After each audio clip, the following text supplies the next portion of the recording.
तो आज हम पढ़ेंगे विश्व इतिहास का पहला चैप्टर, जिसका नाम होगा 18वीं शताब्दी से पूर्व का विश्व। यानी 18वीं शताब्दी से पहले हमारा वर्ल्ड यानी विश्व कैसा था, उसकी प्रमुख विशेषताएं हम जानेंगे।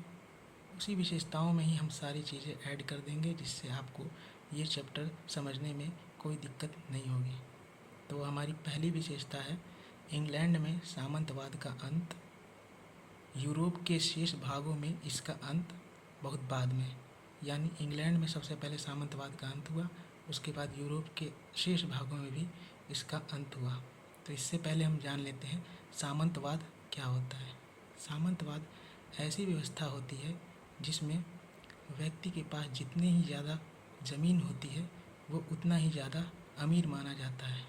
इस स्थिति में जो निचले दर्जे के लोग होते हैं वो उनके खेतों में कार्य करते हैं और उनसे जो मुनाफा प्राप्त होता है उसमें सामंत जो होते हैं यानी अमीर व्यक्ति होते हैं, उन्हें हम भंडारण के लिए ढेर सारी सामग्रियां जैसे अनाज या उससे हुए व्यापार से प्राप्त मूल्य हम सामंतों को देते हैं, और शेष भाग जो सामंत हमें चाहते हैं वो हमें प्रदान करते हैं।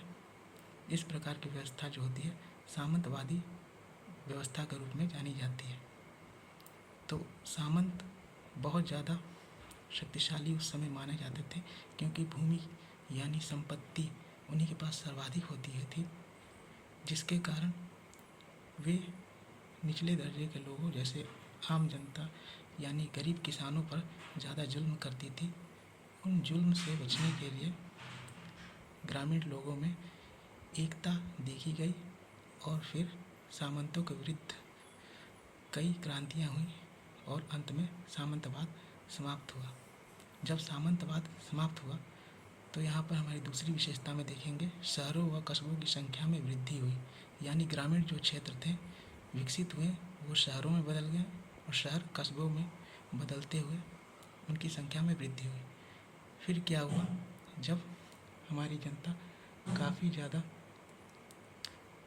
पढ़ी लिखी हो गई, उनमें चेतनाएं आने लगी, क्या सही है क्या गलत है, ये सारी चीज़ें उन्हें समझ में आने लगी, तो हम कुशल राजाओं को चुनने लगे, जिससे क्या हुआ आसपास के राज्यों में हमें कम्युनिकेशन यानी समन्वय देखने को मिला और हम जो वस्तुएं चाहते थे वो दूसरे राज्यों में बेच या खरीद सकते थे। इस प्रकार व्यापार में वृद्धि हुई। फिर अगली विशेषता में हम देखें भूमि आधारित अर्थव्यवस्था का मुद्रा आधारित अर्थव्यवस्था में संक्रमण। यानी पहले जो भूमि आधारित अर्थव्यवस्था थी, यानी जो सामंत थे वो अमीर माने जाते थे और भूमि के आधार पर ही कोई चीज़ हम सब खरीद सकते थे या बेच सकते थे। लेकिन जब क्रांति हुई तो उसके पश्चात मुद्रा आधारित अर्थव्यवस्था हुई, जिसके कारण हम पैसों जब प्रचलन में आए, रुपए जब प्रचलन में आए तो उसके आधार पर हम कोई वस्तु खरीद या बेच सकते थे। फिर अगली विशेषता है व्यापारी वर्ग और निरंकुश सम्राटों का उदय। जब व्यापार में वृद्धि हुई तो व्यापारी वर्ग काफ़ी ज़्यादा अमीर होने लगे और निरंकुश सम्राटों का उदय हुआ। यानी राजा जो होते थे वो काफ़ी ज़्यादा घमंड में रहने लगे और वो जनता पर काफ़ी ज़्यादा जुल्म करने लगे, जिससे कि उन्हें ज़्यादा से ज़्यादा फ़ायदा हो। वो सभी लोगों की भलाई को छोड़कर अपनी भलाई में ही ज़्यादा खुश होने लगे थे। फिर उसके बाद से आया कैथोलिक चर्च की शक्ति में ह्रास और वाणिज्यिक पूंजीवाद का उदय। यानी कैथोलिक चर्च की शक्ति में ह्रास, यानी उस समय पहले धर्म जो था वह कैथोलिक धर्म यानी ईसाई धर्म को मानने वाले लोग ज़्यादा थे। उसमें ढेर सारी कह सकते हैं एक तरह से कुप्रथा थी कि अगर कोई व्यक्ति अगर बीमार पाया जाता था तो उसे चुड़ैल समझ के जला दिया जाता था। इस सारी व्यवस्था में समाप्ति हुई, क्योंकि जनता अब जागरूक हो चुकी थी और वाणिज्यिक पूंजीवाद का उदय हुआ। यानी व्यापार के माध्यम से कोई चीज़ें खरीद सकते थे या बेच सकते थे। अब पूंजी के आधार पर सारी चीज़ें होने लगी जो कि पहले भूमि आधारित थी वो पूंजीवाद के रूप में बदल दी गई।